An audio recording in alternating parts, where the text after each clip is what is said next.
bit of time for the pros to work their way to the top, but it'll be quicker than what happened in free practice, where we had eventually a solid bank of 5 A6 Pro cars. Always fascinating to see which is going to be the faster of the A6 AM machines as well. 8 of those cars here this weekend, although I think it's fair to say that the spread of times in A6 AM will be wider than that in Pro.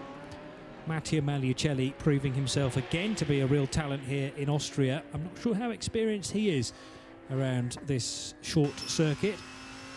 A reminder that it is 2.688 miles, the Red Bull Ring, and therefore easily the shortest of the 7 24H series races. Although Portimao runs it close at 2.9 miles. Porsche number 92 for the locals, MSG Motorsport heading up their hill. There's been some late adjustment to the driver lineup, not for that car but for the sister machine, with Richard Gonda, the Slovak, entered into the number 93 car to make that a 4-driver lineup. But it's 3 drivers in the 92 of Luca Rettenbaucher, Austrian, Christopher Zürchling, born in Austria although running on a German licence, and Philipp Sager, also Austrian, in the number 92 car. And Edex Sport back for more action in the 24-hour series. Number 17, which that car really impressed for me in Mugello. Patrice and Paul Lafargue are back, along with Dimitri Engelbert. Further improvement for the leading car in the session, number 11, in the hands of Matteo Magliucelli. 129.309 now gives him a pretty handy gap over the number 911 Porsche. We've gone though straight to a code 60. And we'll keep an eye out as to why that is. No immediate signs on the screens we've got available just yet. Yeah, but it is out, and that means that across the line, the Edex Sport car very quickly adhering to the 60 kilometres per hour. Lamborghini just a bit further up the road as well, heading under the bridge at the start line. And we're trying to find out what the issue is. We had a code 60 in the earlier free practice session. The purple flags being waved out of turn 1. And this, by the way, serves most of its purpose, code 60, during the race, because it means the gaps between the cars should remain consistent. So if you've got a 1-minute lead at the start of the caution, that should be retained at the end of it. But it also provides a safe environment for the marshals to do their stuff. Just before that code 60 came out, new third place car overall, 25 in the hands of Fabian Schiller. Young 19-year-old professional driver, 131.235 in the 25 HTP Mercedes-AMG GT3. So we've already got A6 Pro cars in the top 4 positions, and under that 132 top bracket time for the A6 Pro Am, if you like. But quite a spread so far, and we expect that spread to come down pretty dramatically in the half hour or so there is to go in this session. 2 40-minute sessions, remember. This is the session we expect to see setting pole position. Matteo Magliucelli is the latest man to take the opportunity under code 60 to roll down pit lane from his provisional pole position. 963, the A6 AM GRT Grasso Lamborghini heading over the line. Matteo Magliucelli decides to pit at the end of that lap. He's done a 129.309 to Joe Bradley, who is with that team right now, in fact. I have indeed fastest in practice this morning, and also winners of Mugello, don't forget. Joseph Matteo at the wheel of the Ferrari at the moment. Will Matteo just do the qualifying? You guys won't share qualifying? Probably not, because Matteo is experienced here on the racetrack. I'm here for the first time. So, and here he said, okay, well, let's guys choose one and do the really full proper qualifying. So Matteo is now in the car, and I think he's doing a very good job until now. Let's see how the track will speed up, and also our competitors, because at the moment it looks good, but it was just few laps. Now it's code 60, or maybe even, code 60. So we'll see what's going on next. The session may be 20 minutes, which seems like a long time, but as we can see already, we're almost halfway through. So time does move very quickly. Exactly, and another thing what we have to fight with is the temperature, because it's still not really hot as we need, especially for our car. So we need quite a few laps to get the tires working. So that's why I said, let's see. So we are still halfway through, and of course our competitors can speed up. So Fingers crossed. Joseph, what's your thoughts on the Red Bull Ring and to be racing here? I have to say it's interesting, pretty short, so the traffic will be a little bit of an issue in the race, but otherwise very nice racetrack, really nice surrounding, and yeah, enjoyable. Really, you have to work the car a lot, especially on the brakes, so that will be a question mark during the race. Interesting. Thanks again, Joseph. Always a pleasure to talk to Joseph Kral. Quite inside that, and as we thought, we speculated yesterday, watching some track action, I think brakes are going to be questionable here. Yeah, with 3 hard stops into turns 1, 3 and 4, I would agree with you there, Joe, and certainly in the programme there's a nice little article from the GRT Grasser guys who are based a stone's throw from the Red Bull Ring, and they say, you know, we're on for a good result, we feel, this weekend, if, and it's a big if, the brakes hold out. And we did see a number of the teams doing practice brake changes yesterday, as well as bedding in brakes. We're going to be going back to green flag action within just a few seconds' time. Just watching for the flag stands to withdraw the purple code 60 flags, replace those with the always welcome green flags, and it will come with just about exactly half an hour remaining of this 40-minute session. So plenty of qualifying action still to come. The other point on brakes made by GRT is that the brakes don't have a huge time to recover between those corners either. So you're hard on the brakes, accelerate up the hill, hard on the brakes, downhill towards the former Bosch corner, which is now Rauch, hard on the brakes again. After that, there's still braking to be done, but it's not as severe as those 3 attempts. But really, with it being such a short lap, and they're whipping around here in 129s, 130s, that is going to be a real unknown entity. It's not as if the teams have experienced the 12 hours of Red Bull Ring before. I'm sure if we come back here in 2018, they'll be far more knowledgeable. The other really fascinating corner on the lap is turn 10. Real deep compression into that corner. The track drops away from you, and the car sort of, bottoms out almost on what is a sharp corner. They've sharpened that up certainly since the Österreich Ring run, but I think in recent years that's become a sharper corner as well. Tricky, an opportunity to overtake, but you have to make sure the person in front of you has seen you and what you're about to do. And if you get it wrong there, you get it very, very wrong indeed. So we might well see some drama. Mixed class racing here, has happened before. European Le Mans Series last couple of years here. And it's been a firm favourite with the ELMS grid here, and it's going to be interesting to see how the 24H Series guys cope with the Red Bull Ring and the challenges here. Got shots of the cars coming through the final turn. Back to green flag action. 29 minutes to go. And of course we'll take a little wee while for the cars to get back up to speed after that code 60 interruption. No details as to why we went to code 60 there. The number 24 car, which is the entry from SPS. Is it not? Yes, it is. The SPS Automotive Performance car. Still trying to tell the difference between the 2 blue machines for Mercedes. HTP here as well. And they're going strongly with young German Fabian Schiller at the wheel. 3rd fastest for the 25, a 131.235. Chasing Robert Renauer's time in the Prigo Herper Motorsport Porsche, 130.6. But Manuchelli's Ferrari and Matteo back out again in the Prancing Horse. That car's done a 129.3 and on and out lap now, so give him another minute and a half and we'll see maybe those times tumbling again. 4 Pro cars at the head of the order, 4 AM cars come next. The best 991 car is the Pro Sport Performance machine of the 3 Americans, Charlie Espenlaub, Joe Foster and Charles Putnam. Thank you. Watching Robert Renauer's sector times could be the potential here for an improvement early in effectively this restarted session. After that code 60 goes through now,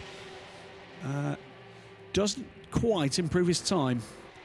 Although there's more to come from that Herberth Motorsport car. Their theoretical best lap, over half a second quicker. That's the theoretical best calculated from the best sectors we've seen of the car on a given lap. As Matteo Malucelli sets off on what will be his first flyer since we went back to green. We are beginning, though, to see some improvements in this session. The first of them comes from Paul Lafargue. 132.374 puts the A6 Pro number 17 Mercedes AMG into 6th position overall, 5th now in A6 Pro.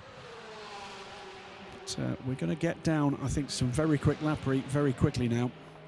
Yeah, the one car we're expecting to see something from is the 29 Falk Racing Porsche, down in 12th at the moment, 6th in A6 Pro, but expect that to be troubling the top 4 in the very near future. More movement as Johannes Dr. Kirchhoff in the 34 car collection Audi moves up to 9th position, leapfrogging Milos Pavlovic in the GRT Grasser car. Also shuffling further down the order in the SP2 part of the race. There's quite a bit of overlap between the performance of the SP2 cars and the 991 machines. Of course, SP2 doesn't have to be a Porsche. The 991 class is all Porsches and all Cup cars, and the best of those is still the Pro Sport Performance machine. SP2 headed by a Porsche from the French squad B2F Competition, and that car driven by Michel Mithies, number 35, 15th overall, but the best of the SP2s.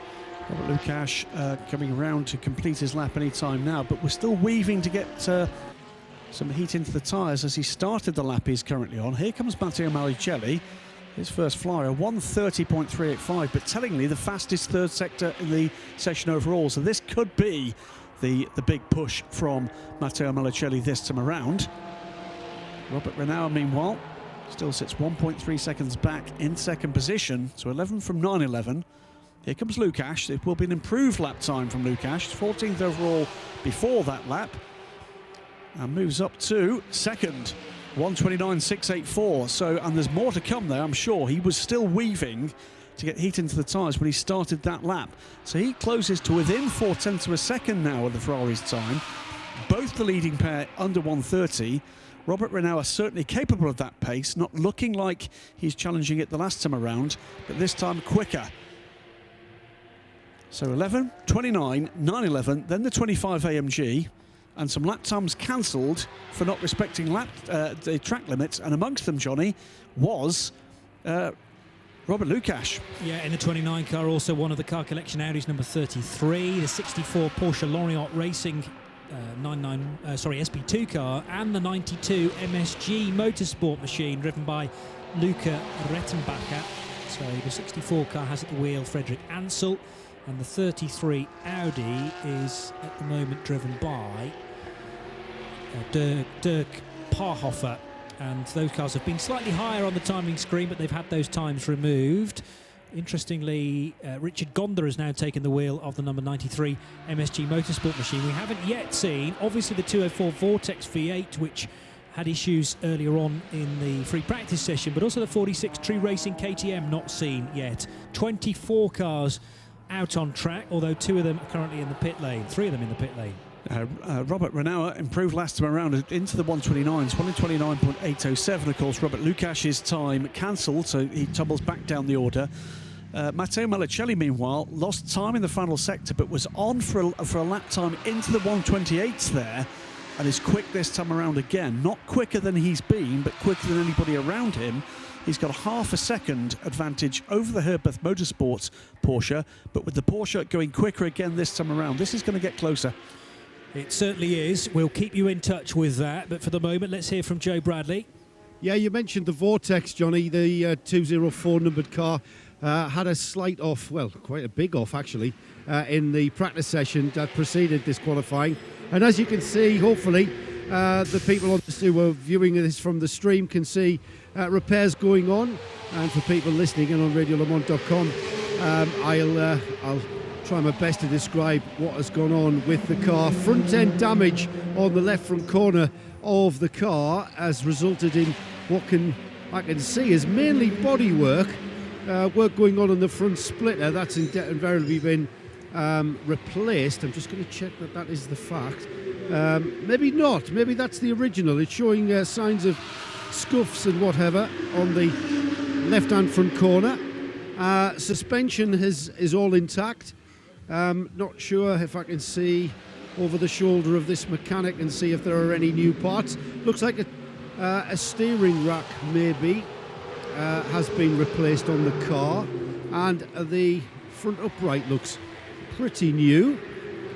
So this car went in left-hand corner first, which has borne the brunt of the impact. It's resulted in this car, the 204 Vortex, not taking any part in qualifying, so it will start the race this afternoon from the back of the grid, having not been able to post a time. In fact, indeed, hopefully, they can get this car repaired and fixed and track worthy before the actual race starts, because right now they look like they're on top of things. Still plenty of time in relative terms.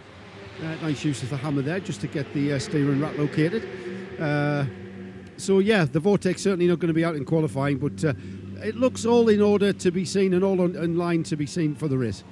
Thank you, Joe. And that car, of course, had substantial work necessary on it after a big shunt in Mugello as well. So they've rebuilt the front end for it only to be pummeled again here at the Red Bull Ring, and that was in free practice. A loop for Charlie Espenlaub, and I thought he'd done that on the out as he headed out of the pit lane, but actually it was plenty of curb on the main track for the inside of turn 1, which unsettled the car. That front left wheel was about a foot up in the air, I reckon, and eventually it got pitched into a spin and ended up half on the grass, half on the track at 90 degrees, and he will have taken a moment to collect his thoughts, select a forward gear, and he's rejoined the session. Proper drama there for Charlie Espenlaub. Let's see that again, and it was indeed at pace coming through turn 1. Clouted the inside curb, up comes the front of the car, and a big bounce. Almost drag racer style, tried to catch it, then clobbered the curb on the outside, lost the back end of the car, and was lucky, to be honest with you, to keep that car out the barriers. But so Charlie Espenlaub will have had more than a moment there. That was a moment that will have gone on and on. It was the moment that just kept giving, wasn't it? Certainly was. Third fastest in the 991 class is Charles Espenlaub. He's pitting at the end of that lap to get 4 fresh Hankooks. I wouldn't be surprised. The Pro Sport performance car had led its class. It's now slipped to third, with Fork Racing by Olymp now top of the pile in 991. Well, all that was going on, by the way. A quicker time for Matteo Malicelli into the 128. We thought he could do that. 128.831 looked to be improving still further. He's now pitting the car, but bailed out of that lap in the final sector. So it's a 128.831. Robert Renauer, meanwhile, also on pit lane, a full second, all but 24 thousandths away from that, with a 129.807. Christian Engelhardt up into third now, 130.050 in the 964 Grasser Racing Lamborghini. So it's Ferrari from Porsche, from Lamborghini, then Fabian Schiller with his early effort in the Mercedes-Benz. So 4 makes in the top 4, all A6 Pro cars. Then 2 further A6 Pro cars, but we've just seen a change. That's Robert Lukash pops up now into second position. He gets the 29 Force Racing Porsche moving and leapfrogs Robert Renauer. So it is still a Porsche in second, but now it's the number 29 car rather than 911. Just heading towards the latter part of the lap, one of the Porsches and the Loriot team servicing one of their 2 cars. That's the 64 with the blue door mirrors. The car with the red door mirrors is 65. And Philippe Paulette, along with Miliev and Fred Ansel, being the 3 drivers in the 64 car, needing to be pushed back very slightly because the team in front, the B2F Competition car, also stopping. 81, driven by Pietra Paris, is the Fork Racing by Olymp Porsche, heading its class at the moment in terms of times. 133.883 is Paris's best effort so far, so just keeping Luca Rettenbacher at a safe distance for the local team MSG Motorsport. And third in 991 is the Charlie Espenlaub driven Pro Sport performance car. Another Olymp racing machine by Lukash Motorsport is Christopher Bauer at the wheel of the 67. That car is 4th in class. SP2 headed by the car we just caught a glimpse of in the pit lane. That's the number 64 Porsche Loriot Racing SP2 car, heading the B2F Competition, and the other Porsche Loriot car. So Loriot, I reckon, looking pretty strong here as far as SP2 is concerned. It's a class that contains 6 cars, many of which are Porsches. A couple of further improvements in the chase down of Matteo Malicelli, but it's quite a distant one. Robert Lukash has managed to just shave off another few hundredths. 0.8 of a second now back, 129.655, the best for Lukash in the 29 Force Racing Porsche plays the 128.8 for the number 11 Ferrari, but now up into third position and closing the gap, the GRT 964 of Christian Engelhardt, although he's bumped back, and I think he may have lost that lap time. He has lost that lap time. Cars 33 and 964 cancelled for not respecting the track limits at turn 9. So briefly up into third for Christian Engelhardt, but that time taken back away by race control for another track limits issue. Watching, though, times of Robert Lukash, I think he's going to close this gap again this time. 2 green sectors for the black and very bright yellow 29 Porsche. He'll be back with us along the start-finish straight in about the next 15 seconds, and I think he's going to clip that gap back to something closer to half a second from the 8/10 he currently has. He comes through now, and it's 0.652 of a second. He does indeed take another 10th or so out of the gap. Still, though, in the 129s as opposed to the high 28s for the flying Ferrari that still sits on pit lane. So we've got 15 minutes to go of this 40-minute session. Time in hand, it would seem, for the Ferrari still. Looked to me that there was more pace available for that Ferrari. Doesn't seem at the moment as if the charging Porsches, and for that matter Lamborghini, can ultimately challenge that lap. But a number of the other runners back out on track. Jimmy Ericsson's now at the board of the HTP Mercedes after the early effort from Fabian Schiller. It was Jimmy Ericsson that actually managed the quickest time in that car in the earlier free practice session.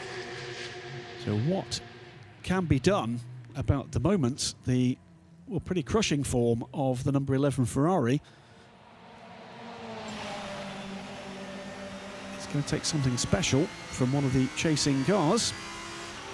Robert Renauer in the fueling point, Paul Lafargue in the fueling point. Top 6 cars now, all A6 Pro cars, but separated by almost 2 seconds, those 6. 3 within a second of each other. 11 from 29 from 911. Then it's the 964 Lamborghini, the 25 and 17 Mercedes. And Robert Lukash has pitted the car. So Lukash feels at the moment he can do no more. So who's going to be left, Johnny, to take up the challenge as Matteo Monicelli takes the track once again? Yeah, another outlap for the Italian at the wheel of the Scuderia Praha Ferrari 488. Remember, Scuderia Praha victorious in Mugello, so looking to go for back-to-back victories from 2 12-hour races. They didn't take part in Dubai, so have some points to gather up as far as the season is concerned. For Robert Lukash, as Graham quite rightly says, in the Fork Racing Porsche, comes down pit road. Robert Renauer's Porsche is being fuelled, and I was just going to remind everybody, if you weren't around for our pre-practice coverage, which was exclusively on radiolemans.com as part of a radio-only session, then the fuelling area is separate from the main pit lane, as is always the case with Creventic. It's after you've pitted, so unlike a Mugello where you do fuelling first and then go up to your team, you visit your team, you get tyres changed and driver changed if necessary, then up to the fuelling area. Bearing in mind, fuelling area, though, is to driver's right, this being a clockwise circuit. But you go through the fuelling area in a clockwise direction. So actually you pass the exit for fuelling, and then is your entry point, and there are, I think, 6 pumps available to you. But as you rejoin the track via rejoin the pit lane via one of the pit garages, you're effectively crossing the line that you've just taken to get into fuelling. So there is that point where there's a crossover. It will be heavily marshalled. There'll be a marshal, I'm sure, on the pit wall, waving people out to say that it's safe, and also potentially some marshals in the garage itself as well. But that is a potential for incident, just purely because you do this sort of clockwise loop to driver's right, and then once the car's been fueled, rejoin the track. Be careful as you unleash the pit lane speed limiter not to push too hard, because there's a very sharp right hand kink between narrow Armco barriers before you then head up the hill towards turn 2. We're going to have a word with Joe Foster in a moment or two and may get his take on Charlie Espenlaub's loop, and that's not where you're supposed to loop at turn 1. Nothing to do with fuelling there. Thankfully, Espenlaub was able to rejoin relatively quickly, but an indication, Graham, of how those curbs quite high sausage curbs can catch you out. You've got to be committed through there, Yeah. but it's very easy. It's a tiny error. I mean, we're not talking feet out of place, we're talking inches, centimetres out of place, and we saw very clearly on the stream exactly what the result was for Charlie Espenlaub. Let's get some a little bit of opinion on that incident and other things from Joe Foster, who's with Joe. I'm sure Joe's not going to be too critical of Charlie's little spin out there. Charles Espenlaub having a little spin in the 85 Porsche, Joe, just at turn one. How easy, how difficult is it to not do that? You know, it's that's a very challenging corner, turn one, because there's a big bump in the middle of it. So you kind of have to get the launch right to make it all work. And it's just a couple of Ks difference between looking like a hero and flying off the road. So it's obviously qualifying, and he's experimenting and pushing really hard. That's why he went off the road. It's no big deal. He's back out on new tires. It's all part of the game, isn't it? Going over the limit, find out where it is. There's been a few times disallowed for track limits. Once again, the question is how difficult, how hard it is to stay within track limits. Well, obviously there's fantastic runoff here because it's a Formula One quality facility in terms of safety. Those beautiful Austrian flags painted around the track, they just don't want you driving over them because they're outside the track. And so when you're pushing really hard, there's been probably 7, 8 to 10 cars that have had times disallowed for track limits violations, and so that's part of the art of this, is figuring out how to get the best lap and not going over the lines. Joe, you've been a racing instructor for some years now. So what is it, how do you know, to teach someone about that? Because the commitment is you hit the apex, you floor the throttle, and then just let the car slide. And if you've committed a bit early, you're going to go over the track limits. Yeah, honestly, whether or not you're going over the track limits has probably been decided a second before that or 2 seconds before that, because you've set a trajectory. And it's a beautiful sunny morning here, but the track temp is still quite cold. And so we're all trying to get the tires up to temp and trying hard. And so the car may not be as balanced as it was yesterday when the track temp was a little warmer. And so we're all learning a bit at the same time about the balance as the tires come up. And to be here at the Red Bull Ring, it's got its history. And just look at the scenery. Do you find it hard to concentrate on the driving and not look around? Oh, it's absolutely fantastic. I remember driving to Fuel yesterday and seeing the snow-covered mountains in the distance. I had to concentrate on where I had to go to 20K versus 40K. It's an amazing facility, as you well know, and there is so much history here. We haven't seen the Von Trapps yet, but we're looking. Thanks, Joe. Great stuff, and best of luck for the rest of qualifying. Thank you. Maybe edge a little closer to Salzburg would be my advice. Just a touch from You speed. can do the tour, from- and I'm surprised yeah. Nick is still with us with that on offer. But he's committed. We'll be coming under pressure for that later, I'm sure. So from Von Trapps to Speed Traps, and the number 11 still leads the way, 128.831, and does not look in any way to be under threat with that time. Quicker time, though, in the 991 class, and to the top goes the number 92 MSG Motorsports car. It's Luca Rettenbacher. So another of those local teams doing well here and leading that class. SP2, meanwhile, it's another of the local teams, and it's Johannes Stuck goes second quickest in SP2 in the number 46 KTM, 135.603. So whilst at the moment the order in the overall looks pretty stable, he says that, and of course Matteo Melicelli just goes through and goes quicker. And just rubs it in just a little for the rest. So he's gone through in a 128.755, came out of absolutely nowhere because he finally nailed his final sector, something he hadn't done thus far in the session. So did not improve his own times in sectors 1 or 2, nailed sector 3, and has now gone through in a purple sector for his following sector 1, and now has 0.728 of a second advantage of the chasing Robert Lukács, who is back out on track, as is Robert Renoir in the two chasing Porsches, Johnny. Going across the top of the circuit between Remus and Rauch corner, and the approach to Rauch, I don't think the cameras do it quite justice. It's very, very steep downhill where you're braking, going downhill and turning right, and that's a real difficult corner to get right. There is quite a bit of track on the outside as you exit Rauch corner. But the kink and exactly where you strike the apex is tricky. Also, heading into Pirelli corner, that's another one where it looks like most people hug the inner curbing for quite a lengthy period before allowing the car to wash out along a very short straight between Pirelli and turn 7. And Malicelli, by the way, coming through to complete another lap. This will be another quicker lap. It's 1:28.755, 1:28.459 now is the best lap of the session. Now, over a second advantage over the chasing 29 Porsche, which crosses the line now and does not improve. Yes, he does, sorry, improve. It's now, why has that happened? Track limits, maybe? The 29 It's car 11. Car 11 was indeed penalised for track limits, so it goes back to a 1:28.755. I kind of didn't want to preempt that, but with Malicelli going quicker and quicker and quicker, I thought, is he starting to push the boundaries a bit too much here?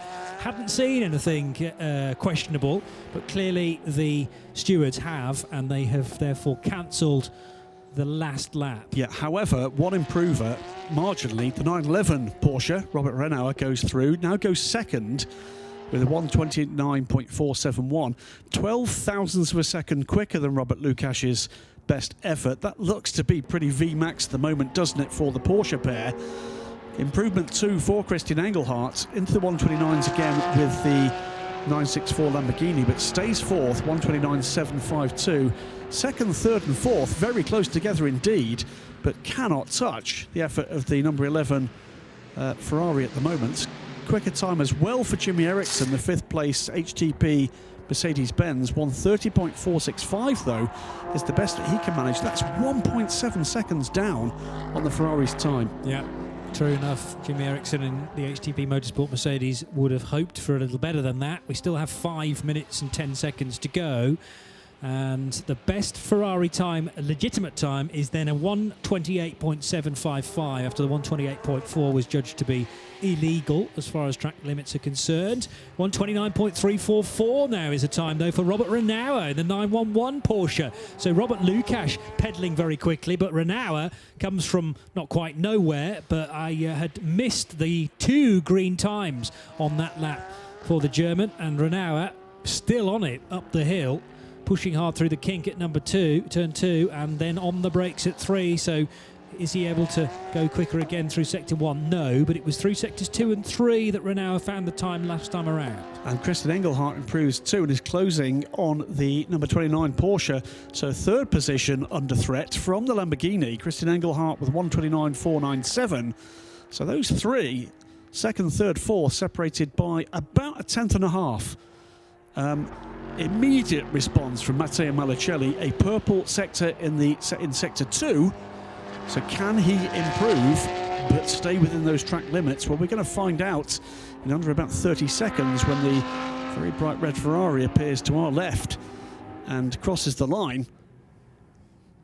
Still bright sunshine here. It's, as Joe Bradley was saying, still very cool down in the pit lane. He's not going to improve because I can see the number 11 Scuderia Praha car on pit lane. They think that time is safe. I tend to agree with them. At 1:28.7, they know the car is capable of a slightly faster lap, maybe not the 1:28.4 that Matteo put in last time around. Lamborghini over the line. That could improve. Does go second. 964. So it is the Ferrari from the Lamborghini now. Christian Engelhardt doesn't just leapfrog Robert Lukács, he does Robert Renauer as well. So 1:29.298 closes the gap to 0.543 of a second to the Ferrari. Has he got enough left in the locker though to get any closer to the Ferrari, or is that done? Robert Renauer, meanwhile, he bells out this session and will now finish that session no better than third position overall, the 911 Porsche, the Herbuth car. Robert Lukács is still out there. Jimmy Eriksson is still out there. He's improved his time but stays fifth. It is going to be about what can Christian Engelhardt do. He goes quicker than he's gone before in the middle sector. Keep you in touch with what's happening in A6 AM. Interestingly, the 24 SPS Automotive car's done a 1:31.9. Now that breaks the bracket time. Everybody else is over the 1:32 marker, but am I right in thinking that the delta has to be adhered to during qualifying as well? I think that's right. Surely it does. So that time hasn't yet been erased, 1:31.9. Richard Feller, therefore, in the SPS car is judged to be quickest. There's more movement at the top. Lukács. Lukács in the number 29, Fork Racing by Olymp car, doing a 1:29.193, bringing it to within 0.5 of a second of Matteo Malicelli's time. 0.438 is the gap. The Ferrari being fuelled, interestingly. Surely that car's not going to come out again. Maybe they're just fueling it in readiness for, I don't know why, for, I don't know, maybe some development work overnight. But surely, I mean, even if he leaves the pit lane now. But a minute and a half left. They're fueling it for the race now, yeah, says Nick. Engelhardt. Why not fuel it at 1:30? Engelhardt has gone through to start another lap, but is not challenging the kind of pace we've seen from Matteo Malicelli. I think unless we see something utterly spectacular in the final two sectors of this lap from Robert Lukash, what am I saying? That Matteo Malicelli's mark in pole position for this race looks pretty insurmountable. My other query about the Ferrari fueling now is, what about post-qualifying scrutineering to make sure your car is the right weight? Well, might be why they fueled it. I can't see that being in the rules, but I could be wrong. Lukash still on not necessarily a quick one. He's just done a 1:29.193. He's not going to improve. He's No. off he's off it. It should be near 40 seconds and 45 in the middle sector. Lukash has bailed out then on any kind of challenge to go quicker.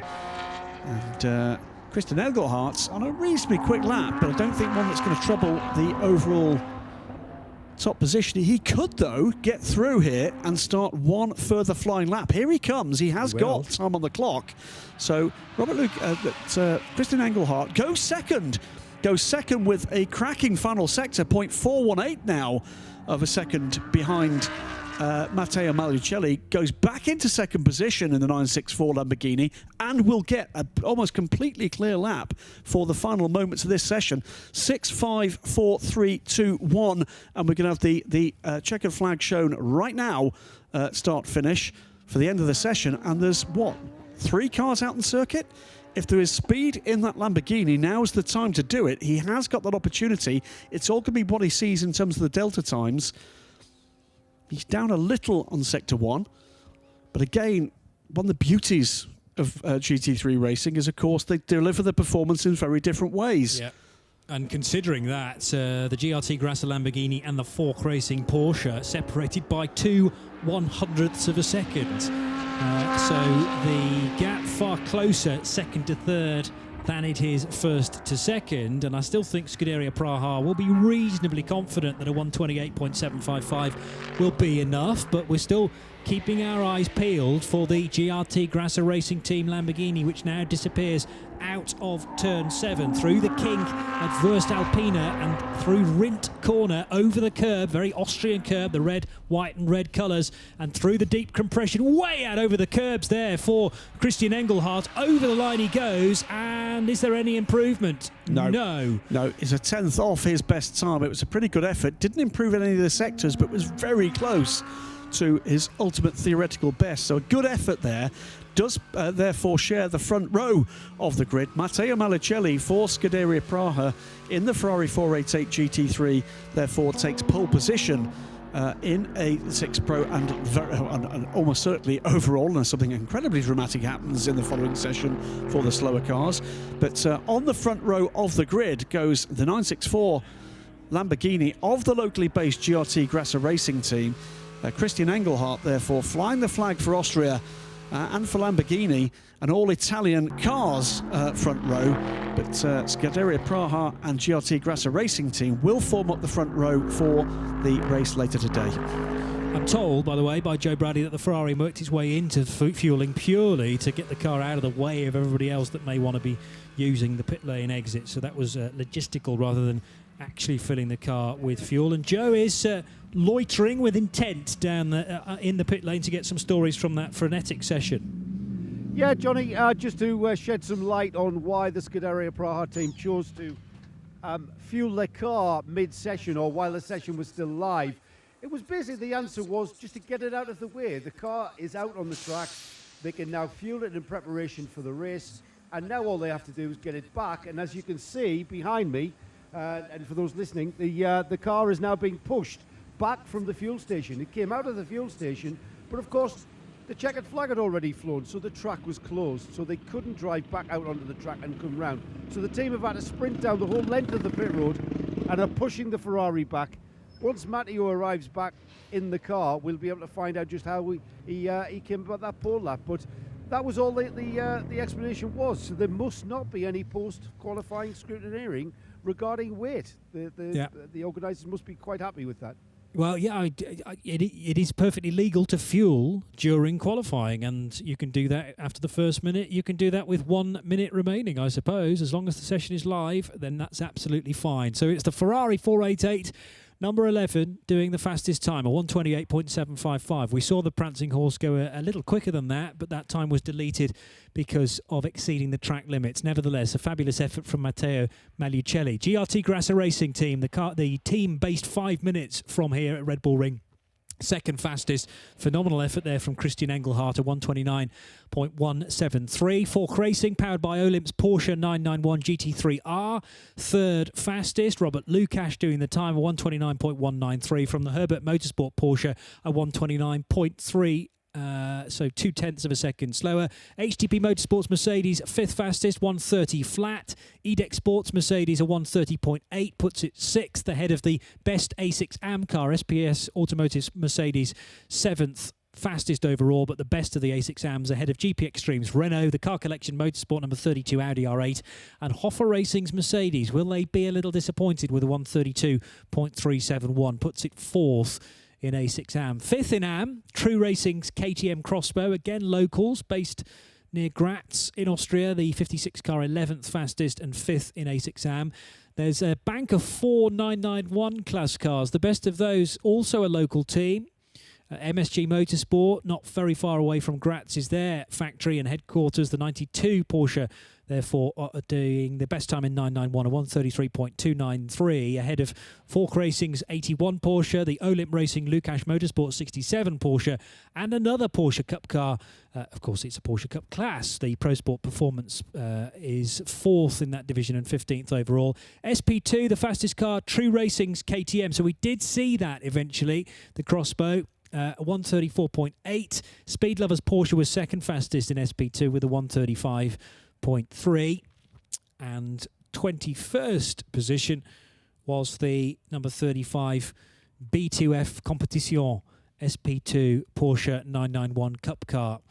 MSG's sister machine was 22nd fastest, ahead of Porsche Lorient's two cars. They may be disappointed with that, actually, in SP2, being fourth and fifth in that class, ahead of the Mark Focus from VDS Racing Adventures. And we didn't see the Vortex, did we, at any point, because that was significantly damaged in free practice, but work continues apace to get it ready for the race. To Joe Bradley again in the pit lane. The number 11 Scuderia Pra Ferrari finished Mugello at the front of this field and continues to be at the front of this field with pole position, and a very fine pole position from Matteo Magliucelli. Congratulations, Matteo. Tell us about the lap. Yes, thank you. Was not a completely clean lap because here the track is really tight, and with the traffic is difficult, and it's also difficult to warm the new tires because the track is really cold. But again, the car is fantastic. The crew also worked really well, and we start from the front. But the race, 12 hours, it's really long. Congratulations, Matteo. Thank you, Joe. So, an opportunity to have a look back on the live stream to highlights from the last 45 minutes of qualifying. Remember, we've got another 45-minute session to come. But here's the Ferrari, number 11, the 488 GT3 from Scuderia Praha. And Matteo Magliucelli stayed at the wheel throughout the session. We thought for a little while he was going to duck out of it, but he came out late in the day, as did this car. Christian Engelhardt leaving it relatively late to put in the second fastest time and be only a smidge over 0.4 of a second slower than the Ferrari in question. And then the Fork Racing by Olymp Motorsport Porsche, with Robert Lukash at the wheel doing a splendid job to be third fastest. That's the way the grid will line up then for the A6 part of the race a little bit later on. But we'll now turn our attention, as I say, to 45 minutes of qualifying for the, I hesitate to say slower cars. They're just still very, very fast and highly tuned. But for the the classes that are perhaps more touring car based and one or two specials in there as well. The GT4s are not obviously carrying as much aero advantage as the GT3 sisters, but nevertheless SP3 is a fascinating class to watch. We've got 5 GT4 cars taking part in qualifying and the race later on, 3 TCRs and the 1 A3 car as well. I think one thing is for sure, this promises to be a slightly quieter session and easier to find available track to be able to set your time, Graham. It's going to be interesting as well to see just how the pace of the GT4 cars in particular kind of comes good. Can take you through those 9 cars. Johnny was just actually outlining there. Coroyza Racing here with their very pretty Lotus Evora GT4. The number 70 car will be out in this session. Speed Factory will be out in their new 109 numbered TCR Audi RS3 LMS. The Fister Racing team, the 150 Seat Leon Super Copa, the sole entry in A3. RTR Projects in their KTM Crossboat GT4, the number 221 car. The HTM Racing Seika, the diesel engine car that we were hearing Ivo Breukers talking to the guys down on pit road a little while ago, the 4.2 V8 diesel engined Seika, the 222 car. Optimum Motorsport, after a terrible luck, I'm afraid, at Mugello, an accident writing off their Ginetta G55 GT3 here with a new car, the 231 car, and will be in the mix for sure in their G55. The Best Plus Racing team in 233, that is the pretty little Audi TT RS in another GT4 spec SP3 car. And then finally, the numbers 308 and 908, the very well turned out indeed Team Altron Peugeot. We're very used to Team Altron Peugeot turning out their Peugeots beautifully well, but these are new cars for the team, debuting here, the Peugeot 308 cars, and look forward to seeing those on the live stream. They take the track in TCR. And are 2 of the 3 car entry alongside that brand new Audi. And I think we've already gone to green flag. We have. Yeah, this was due to be a 10 past 11 start, so bang on the nose. Another 45 minutes about to unfold. And the 150 car of Fister Racing team with their Seat Leon Super Copa heading towards the end of the pit lane. Interestingly, you mentioned the Team Altron Peugeots. They are powered by a 1600cc engine. Now, the standard cubic capacity for TCR is 2 litre. But because that is a racing cup car from effectively a one-make series, it carries the 1.6 litre engine. And I'm assuming Creventic have done some sort of equalisation process to make sure that they are in with a chance of winning the TCR class. But ordinarily, in TCR around the world, the 308 Racing Cup wouldn't be allowed in there. It doesn't have quite as much aero. It doesn't have as powerful an engine. But one of Creventic's expertise, I suppose, is making sure that you have got somebody else to race in your class, and you have as much chance as everybody else of winning said class.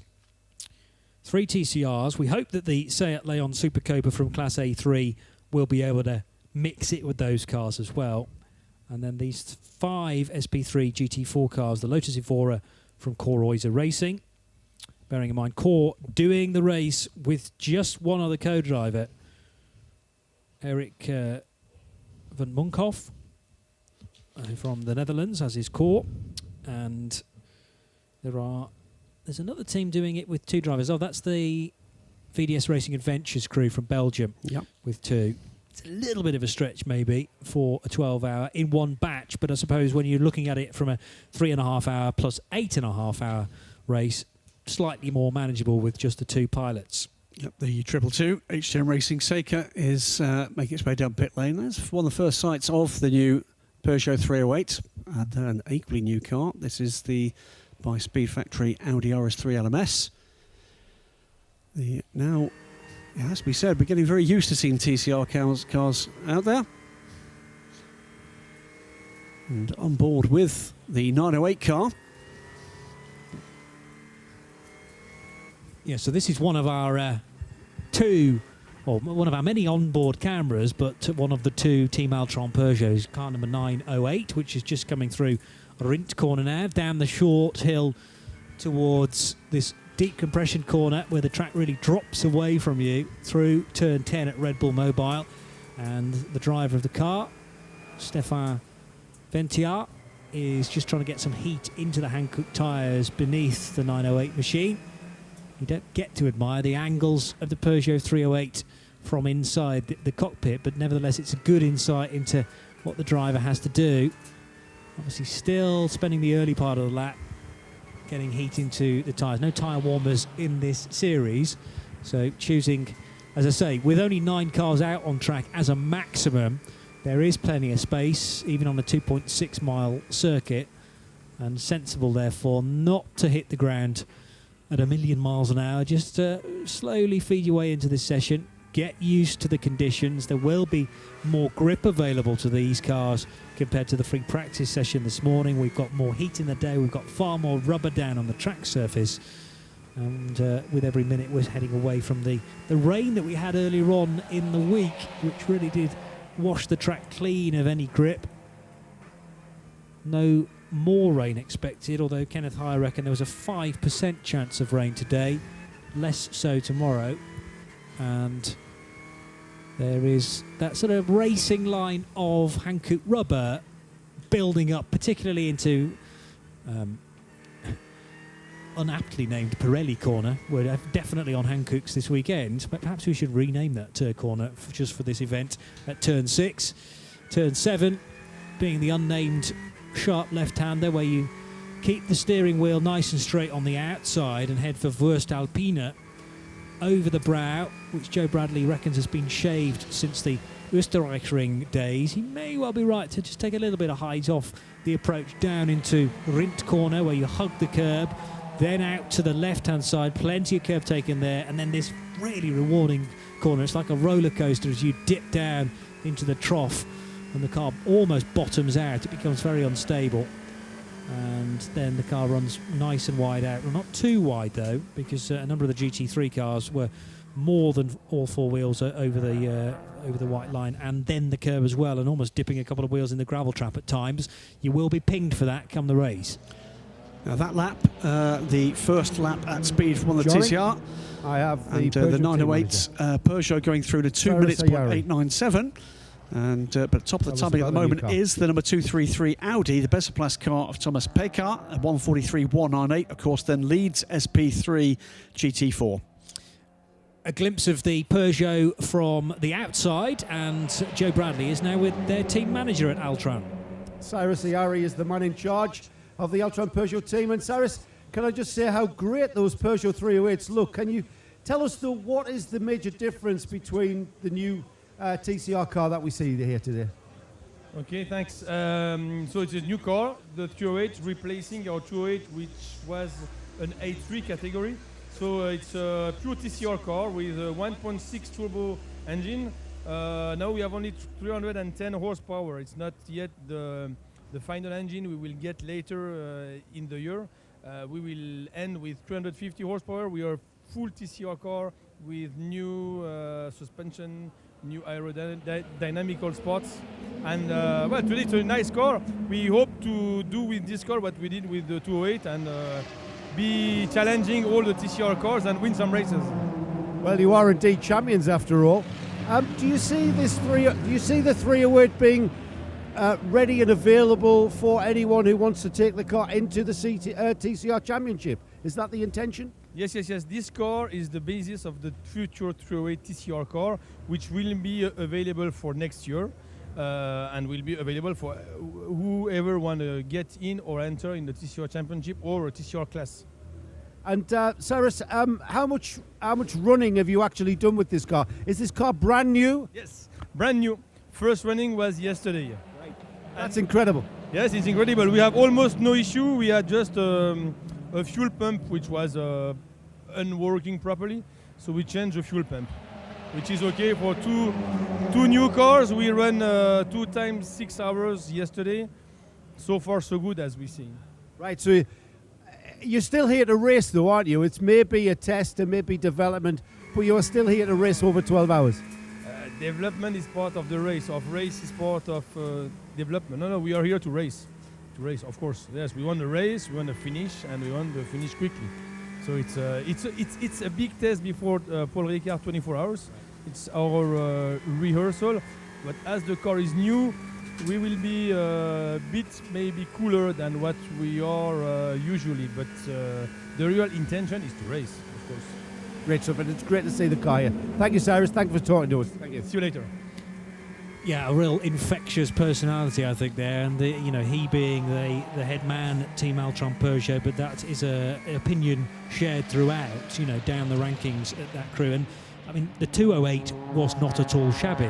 They've turned up with some really smart cars here. Any relation to Sohiel, by the way? A good question. I don't know. Maybe that should have been a question I hurled at Joe Bradley. Could have been. Joe, stick that one in the bank for later on in the weekend to ask. Meantime, we're getting certainly the SP3 GT4 cars down to some proper lappery here. 139.430 seemed for a moment or two enough to absolutely blitz the field by the Besseplass Racing Audi. It's now putting the 3 fastest laps consecutively in the hands of Thomas Pekar. But Tom Hibbert in the 231 Optimum Racing, or rather Optimum Motorsport Ginetta, gets with around 4/10 back from that car. But unfortunately is about to lose that time with track limits.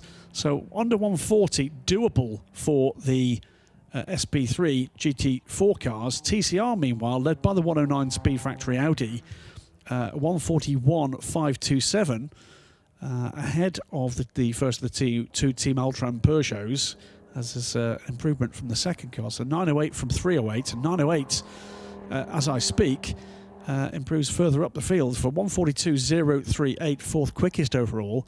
So it's going to be a mix-up between the 3 classes, so they're pretty well matched through this session.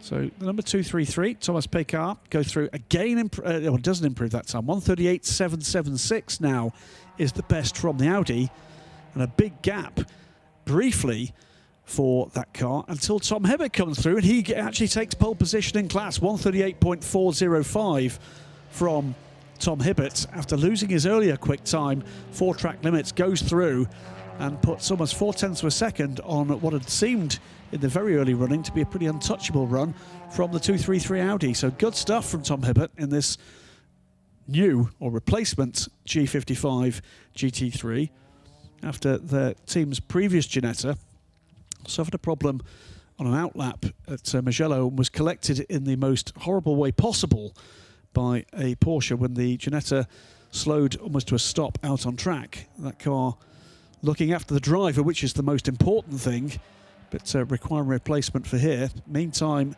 up into pole position for the TCR class. Very briefly goes Guillaume Romain in the number 308 Team Altran Peugeot, but the 109 Speed Factory Audi immediately grabs that back at 140.856. So battles underway in the 2 major classes in this session between the 231 and 233 GT4 cars and the 109 and 308 TCRs. So there's plenty of interest to come here. I was reminded how strong these Ginetta G55s are these days at Brands Hatch last weekend in the Ginetta G55 Super Cup. Some tremendous racing in that series last weekend, but some big shunts as well, and actually they stood up very well indeed. Drivers able to walk away from the cars more or less unhurt and were rushed back to medical centres. But you just think that these cars are not based on road cars, so Ginetta have had to do an awful lot of development work to them, but Lawrence Tomlinson and his company keep these cars incredibly strong indeed. And thankfully Optimum Motorsport had a spare chassis to go to, so Aid Bardwick, Dan O'Brien and Tom Hibbert, the only British crew here this weekend. Well, they're now moved to a 1, 2, 3 in the overall order, all of which are in the GT4 class. Goes up to second overall in the session. Goes Monique Hunt in the HTM Racing Seika, 138.756. So all 3 of the top cars in GT4 in the 138. So 138.405 for the Optimum Motorsport Ginetta in the hands of Tom Hibbert. Then the Seika, 138.756, just 200th of a second back for Thomas Pekar in that Besseplass Racing Audi. So 0.371 of a second separates the top 3 in that class. Then in the TCR class, back into the lead of that class goes the 308 Peugeot 308 and a 140.274, some 0.6 of a second to the good now from the Speed Factory Audi, the 109 car. That's the top 5. Then it's the 908 numbered Peugeot 308, about half a second back from the Audi. So 1, 2, 3 in GT4 leads 1, 2, 3 in TCR. Then we've got the Coroyser Racing 70 Lotus. Then the sole entry at the moment in the A3 class, the 150 Vista Racing Seat. And not having set a representative time as yet, the 221 KTM, the RTR Projects car, sits down in 9th and having not set a quick lap so far, Johnny. But it does now, and Eric Yanis goes 4th fastest in the 221 RTR Projects car. As you say, late to the party, but it's just put in its first competitive time, 1:39.890, and it is straight on the boil, therefore. 3 cars in the 138, and that's mid 138s from 0.3 to 0.7, and a 139.8 from Eric. And that's because to the top of timing and scoring goes the Seika in a 138.313. So the Seika with the diesel engine just edges out Tom Hibbert's best in the Optimum Motorsport Ginetta by under a tenth of a second. This is pretty close stuff. So treble 2 from 231 from 233, which is now in the pits. Thomas Pekar in the Bezaplast Racing Audi. That car's done a 138.7. Guillaume Ramin in the best placed TCR car 308. From the pit-stopping 109 Mirko van Oostrum driven Speed Factory Racing Audi. And then the 908 Altron Peugeot is 3rd in TCR. Any further improvements likely? Well, Eric Yanis may be set to go quicker. He's gone green through sectors 1 and 2, so might be able to get that time tumbling. And over the line goes Tom Hibbert to go back to the top again, a 138.066. So that's the best time of the session, courtesy of an absolute best through sector 3. Here comes Yanis, though. What can he do? 4th quickest with 139.8 last time around. 139.0 keeps him 4th, but puts him into the hunt now. So the top 4, all the GT4 cars, 1, 2, 3, 4, separated by 1.002 seconds, 1st to 4th. And there's clearly some pace left in a number of those cars. That was 3 fastest sectors from Eric Yanis. There's more to come, I believe, there from that car. Down pit lane, though, comes the Seika. So for the moment, no improvement coming from Monique Grant.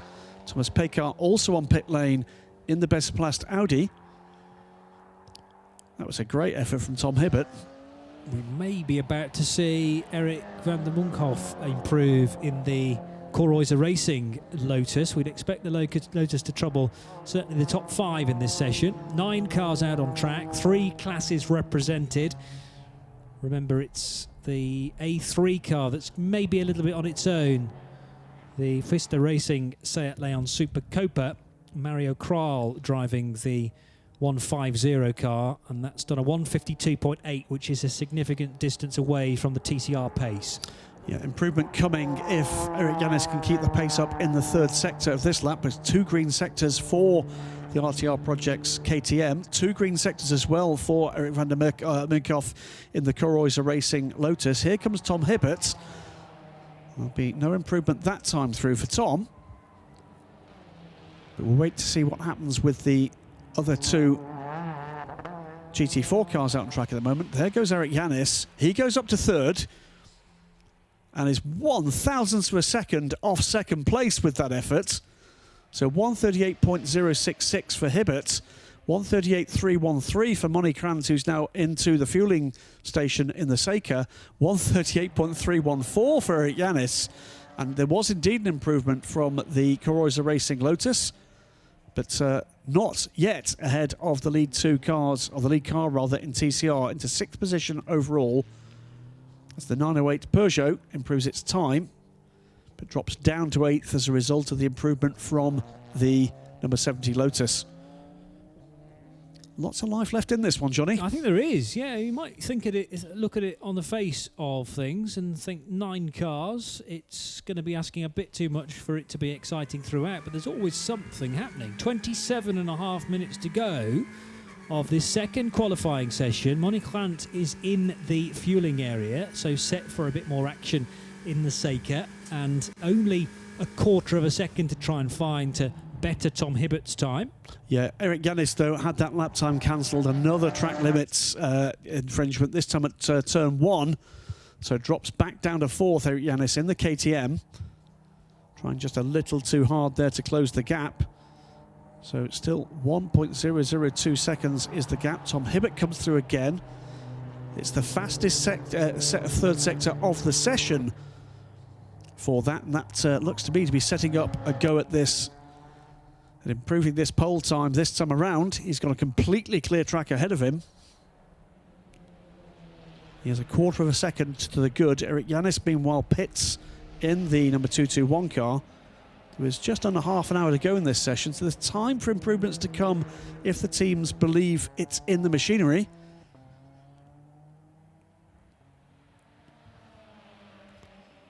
So Hibbert in the Optimum Motorsport Ginetta leads the way. From the HTM Racing Seika, still in the fueling area, by the way, that car. Besseplass Racing's Audi in the hands of Thomas Pekar on pit lane, third quickest. 7/10 off the pole time, the provisional pole time. Then it's Eric Yanis, also running down pit lane at the moment, the RTR Project KTM. And he's just a smidge, 0.02 of a second, over a second back from the pole position time. In TCR, meanwhile, Guillaume Romain leads in the 308 Peugeot. That's a 140.089. You've then got the, if you like, Rogue GT4 car in the middle of that battle before we get to the second placed TCR car. That's the 109 Speed Factory Audi RS3 LMS. And then the number 908 Peugeot, which just had a lap time disallowed. And all of a sudden, the Ginetta is smoking on pit road and on the start-finish straight. 2-3-1 with an issue. This is not a Code 60. This is a car that... Not yet, yeah, but it's the reason for it going slowly is not Code 60, although it came through at about 60 Ks. And the flag being displayed now from the starting gantry is yellow. The car has stopped prior to turn 1. Graham can see it from his position. Car's still coming through at racing speed, qualifying speed. Will need to be aware of the 231 car. This is exactly what Optimum Motorsport did not want, having to repair or indeed move on to an entirely different chassis. We've gone Code 60 as predicted by Graham Goodwin. The number 70 Coroyza Lotus quickly in, maybe for some adjustment, because they want to get up with the GT4 cars as closely as possible. This is horrible, though, for Optimum Motorsport. The car has just set a purple sector in Sector 2. It looked to me, Tom Hibbert, to be looking to put this session out of reach, and something went badly wrong as the car completed the lap, came out of the final turn with smoke from the rear of the car. And we've got a shot of the car just sitting, straddling the white line, close to the pit wall, and will need recovery from there. Now, Joe is on the pit wall and has made his way very close to where that Ginetta's come to a halt.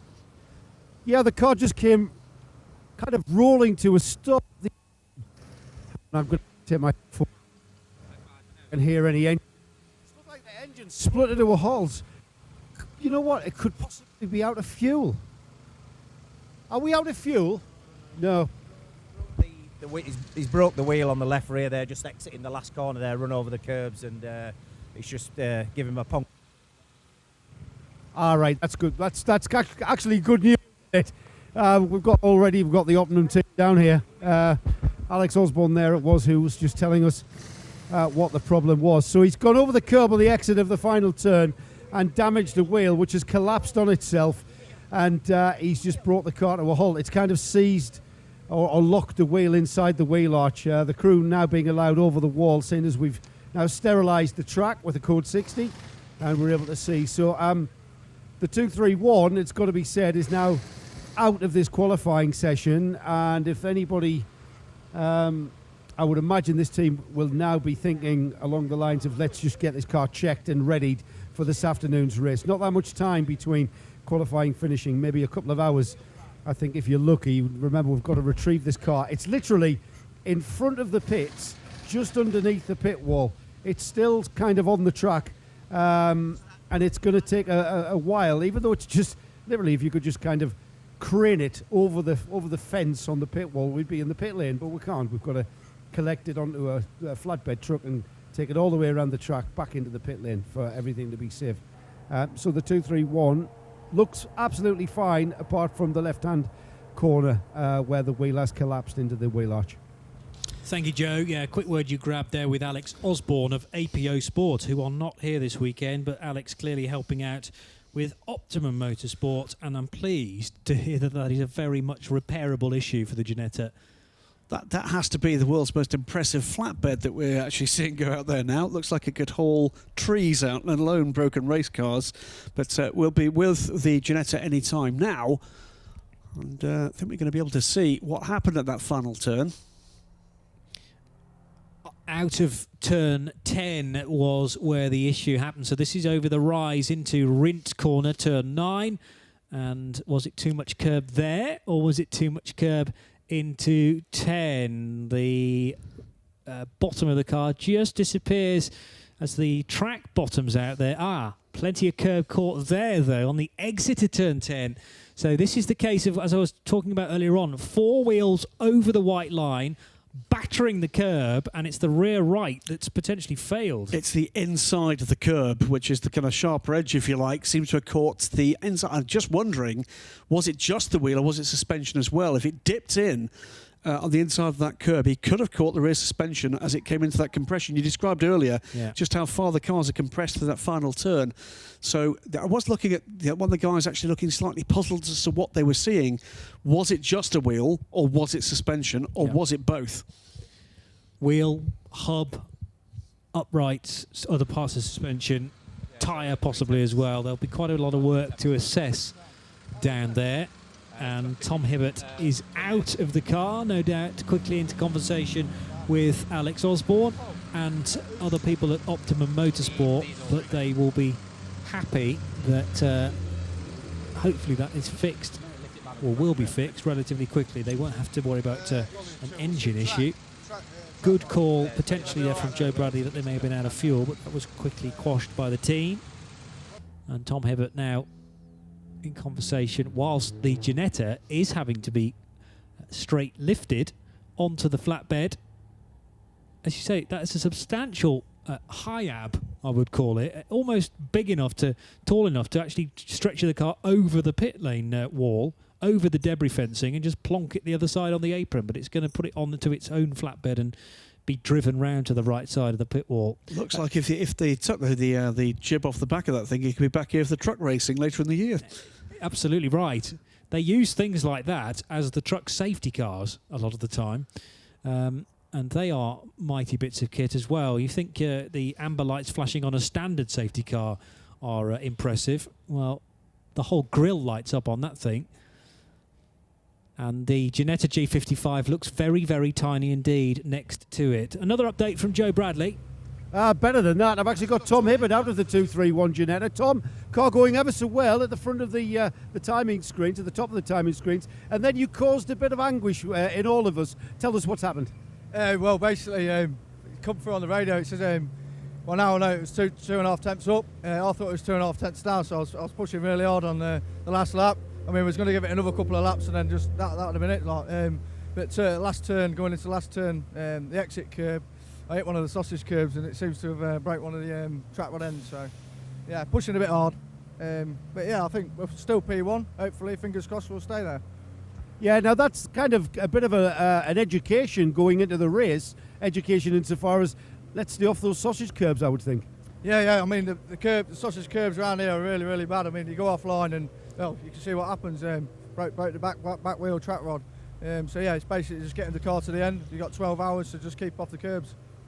Yeah, thanks, Tom. And nice bit of agility there to get over the pit wall. Thanks, Tom. So agility from the driver, and the car will take quite a bit longer to negotiate or to work its way back into the pit lane. Here's the moment, presumably that track rod end. Oh, there's a puff of smoke there as well. Yeah, it's great. It's hit. He's quite right. It's hit the sausage curb, but it's also the inside of that curb, or rather the outside of that curb, the outside edge. And as the car's gone down and compressed over the curbing, it's just caught whatever it can grab hold of, if you like, under the car. The upside is that these are pretty easy cars to fix. The front and rear corners on these Ginettas, the sub-assembly there should be pretty easy for the Optimum team to get stuck into, and they'll be back with them into their loving arms any moment now. Car underway. Guess the one bit of good news for them is it's restricted the opportunities for their immediate competitors to challenge, because the clock is still running for this session, of course. There goes the rather stricken 231. Under 17 minutes left on the clock and still running. Under code 60 within 1 minute, and it will, I'm sure, be withdrawn as soon as the flatbed is in a place of safety and deliver the Ginetta to the back of the pits. And we keep an eye out for green flags in hand, and we can then go back to some quicker running. And so 6 cars out on track, and back to green we go. 16 minutes and 13 seconds remain. And what can the likes of Thomas Pekar in the Audi TT-RS, it's Sergej Pavlovich in the RTR Project's KTM now, 4th quickest. What can they do about the advantage held at the moment by the Ginetta? And first 3 through to start green flag lap is the number 150, the single A3 entry. Somewhat off the overall pace here, 150.707, the best for that car against a 138, remember, for Tom Hibbert. Update from Joe, by the way, and directly from Hankook, is that the track temperature is now up to 21 degrees Celsius. We started the session at 17, so a steady rise in track temp, as so too the ambient temperature is rising a little, although Brad is still feeling the need for that very smart Creventic blue coat to be zipped up to his neck.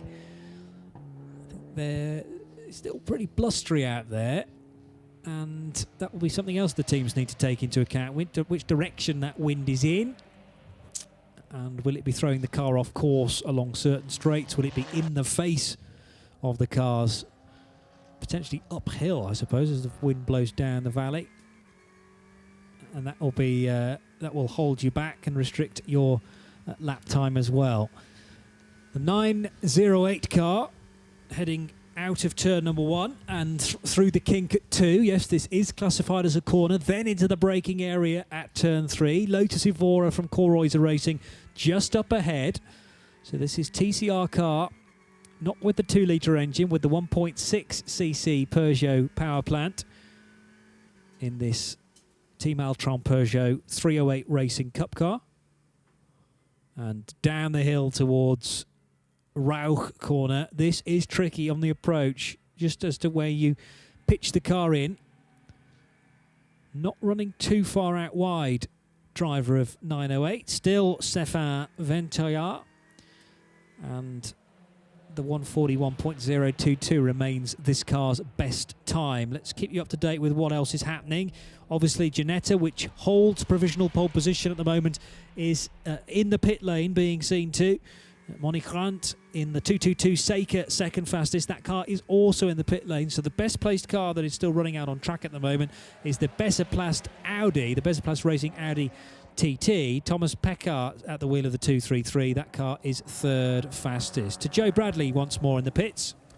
Teammate to the man you mentioned there, Henk Tyson, is in the 222 Seeker. It's the only diesel in the race, Henk, but you are sharing a class with other people, and right now this car is at the front of that class, or near the front of that class. Yeah, we are second in qualifying at the moment. We should have go for pole position, but this is okay. We are very, very satisfied now. Yeah, the saying is, what does qualifying matter in a 12-hour race, I suppose. Now tell me, the diesel, completely different kind of race car. It's effectively a prototype sports car, this little car, but a diesel car, totally different to drive. How do you get your head around that? Now, normally we drove in the Seeker Cup. It was a cup in Holland, and when we were starting endurance racing, there was an idea of put a diesel engine into a Seeker and see where we end with that.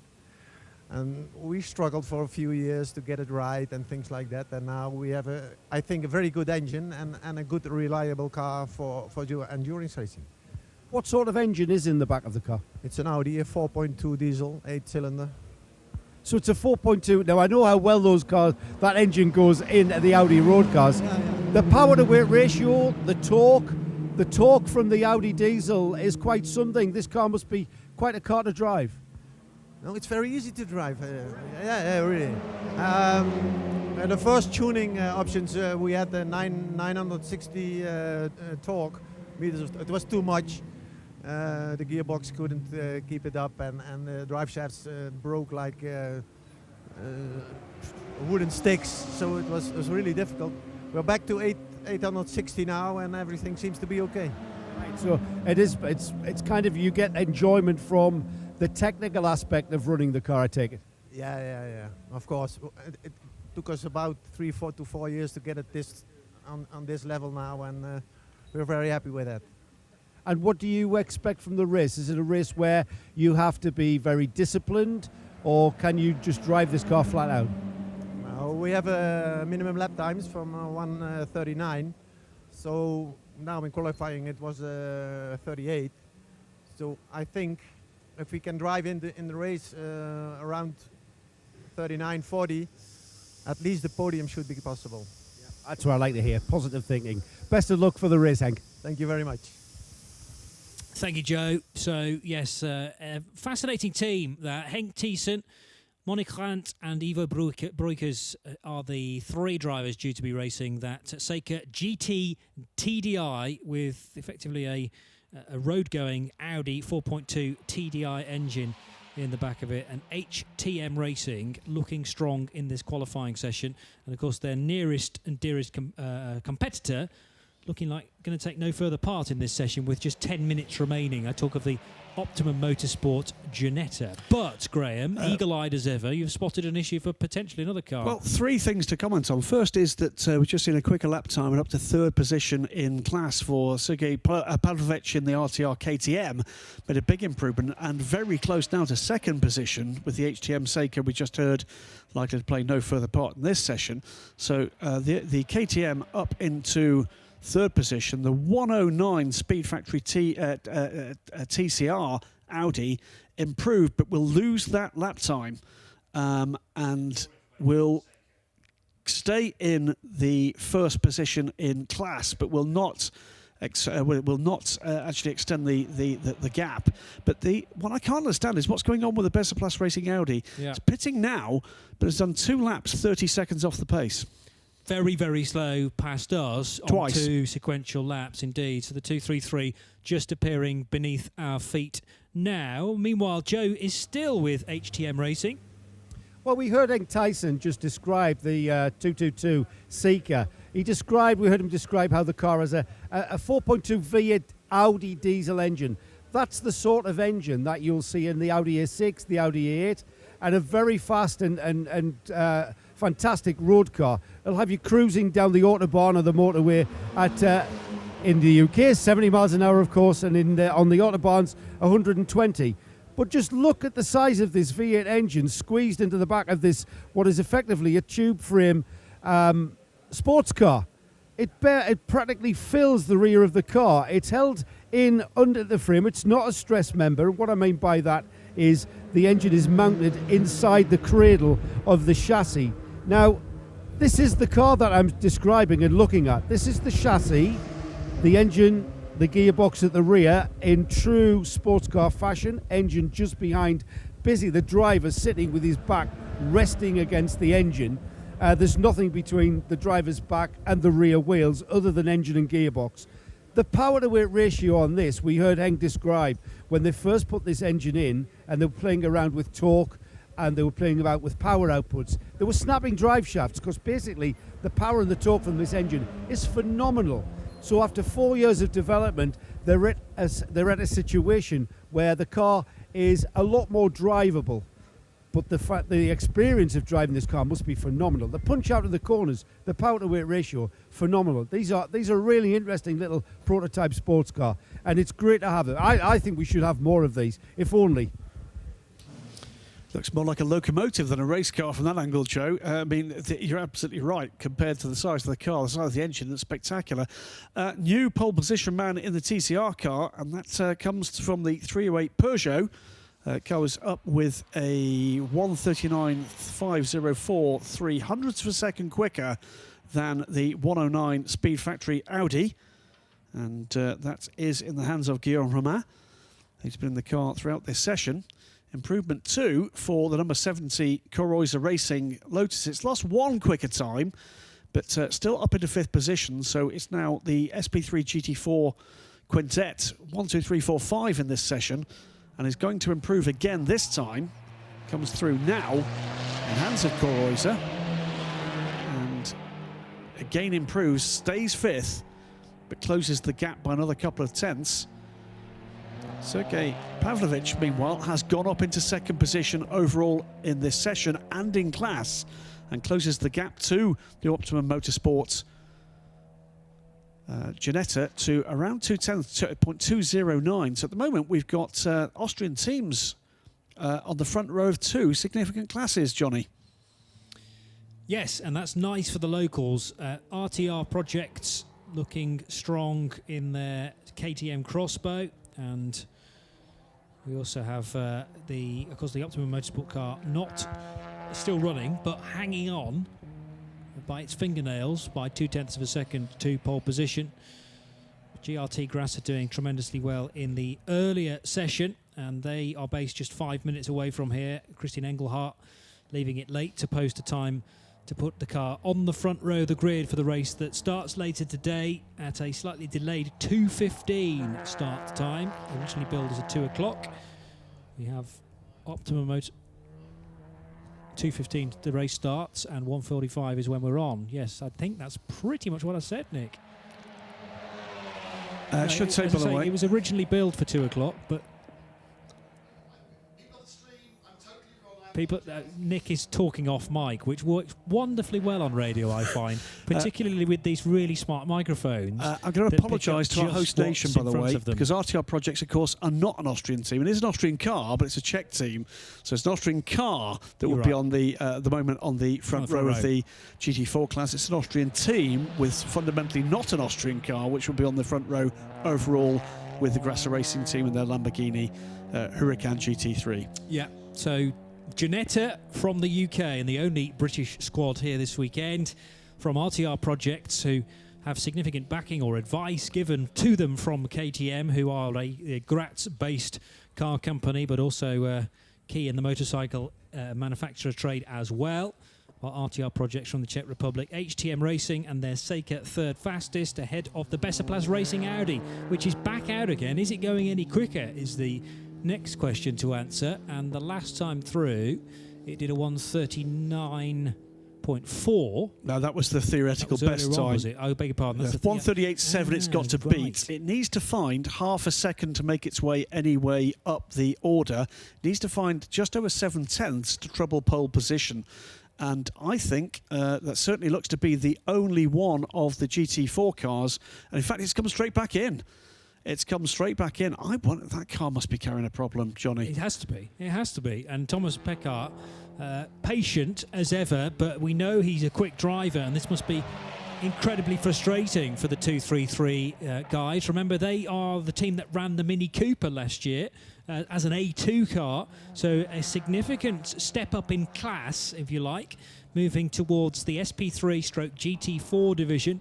The car's done a 1:38.7, and as Graham says, theoretical best time, a 1:39.4. Had one or two questions actually via Twitter to @BlackpoolJohnny and @DSC Editor earlier on regarding the timing screen. If you're watching timing and scoring at home, the ID column is really just for administrative purposes. It tells the timers which setting the ID is the ID knob in the cockpit is set to. So if it's set to ID 1, that means it's driver 1 on the entry, ID 2, driver 2 on the entry. Doesn't really tell you any more information than the driver column, but yes, the theoretical time is a new one on me, I have to say, and that's adding together all the best The times best- from the the best- car. exactly that. So theoretically, The best although sectors from the car. indeed, it doesn't always work that way because, of course, at times to get a better sector in one sector, you're compromising your exit time from the other. So it doesn't always quite work that way, but it does give us an indication of what's left potentially in that car in terms of the pace that those guys are running. So it is an interesting one. It's a little bit train spottery, but we like that, don't we? 1:37.873 was the theoretical best for the Optimum Motorsport car. Interestingly, though, the theoretical best for the number 221 RTR Projects car, but looks like its session is done, actually could have beaten the Ginetta by 1/100th of a second. But I think we're done with GT4. Jesus Fuster goes through and improves his time in the number 109 Audi. It's a 1:39.267 now for the 109 car. And that puts the Speed Factory Audi back into pole position for the class. Guillaume Romain, though, is still out there and has another lap that he will be able to complete. It will probably be his last lap with under 90 seconds to go now till the end of this session. Jesus Fuster, though, may be able to make it 2 if he wishes, because he's running just a little ahead of the Peugeot on this lap. Just 3 cars left out in the circuit. Well, in fact, 2 now, as I see the 150 car. The Vista Racing Seat in the hands of Mario Corral, having made substantial improvements in that session, down to 147, still some way off the best of the session. But and nailed to the bottom of the timing and scoring.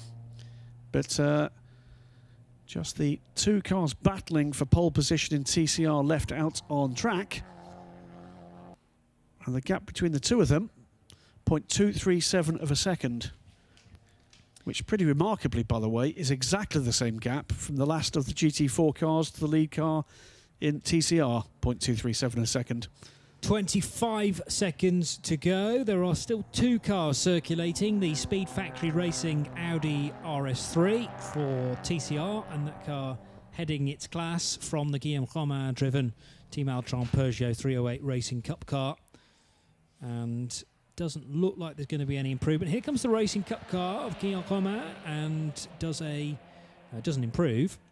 1:39.628 for its last time, and the checkered flag is being displayed now. It won't be seen by the Audi. In fact, Jesus Fuster will receive the checkered flag in the pit lane. Coroisa already down in the fueling area with the number 70 Lotus Evora, and that confirms, that cements the 231 Optimum Motorsport Ginetta G55 GT4 in pole position for its class, heading a bank of 4 more GT4s. It did take a while for all of those cars to meet each other on the timing screen, but now from 1st to 5th in the overall standings for qualifying 2 are SP3 cars. 231 a Ginetta, 221 an RTR Projects KTM, 222 the HTM Racing Seika, 233 is the Bezoplas Racing Audi, not in rude health, I think it's fair to say, and the team will quickly be around that to try and repair it in readiness for a 2:15 start. But our build-up starts at 1:45 local time. Remember, that's not very far away. We're nearly